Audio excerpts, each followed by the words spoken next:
Looked in that mirror and I seen a full, ugly, putrid, junkie, loser, like that.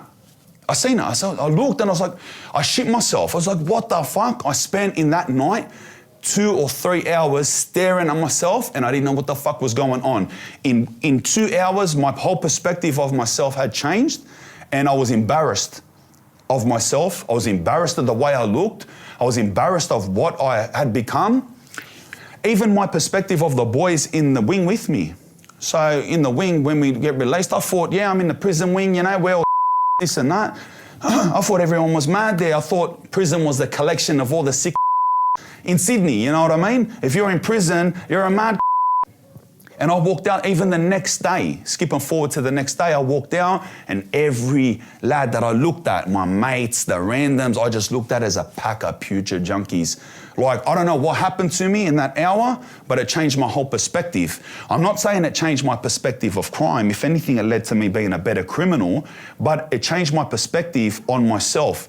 And that night, listen here carefully, I was addicted to buprenorphine, which is the substitute for heroin addiction. It's like methadone, the tablet version. Heroin, injecting since I was a teenager, right? And that's the hardest thing to beat, needles. People think the certain drug is the hardest thing to overcome, but the feeling of putting that steel in your arm and injecting it, and whatever substance it may be, hitting you instantly, is a very addictive thing.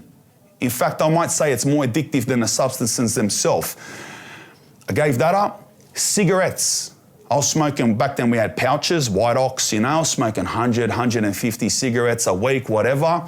All on that same night, I said to myself, in that 2 hours, I'm looking in the mirror, I said to myself, I promised myself that I'm gonna be a better criminal, I'm gonna be fit, I'm gonna be sexy, I'm gonna be a mad money maker. All of this money that I'm out here making, I prided myself as some mad money maker. Oh yeah, I'd steal your laptop, I'd break it, do a ram raid and feel good.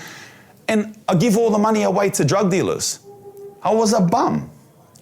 And I promised to never be a bum again. I promised to never be ugly again. I promised to never be a shit fighter again. So I come out the next day and I gave all of my stuff away. We had syringes. I had syringes hidden in the kettle, drugs in my mattress, whatever I had.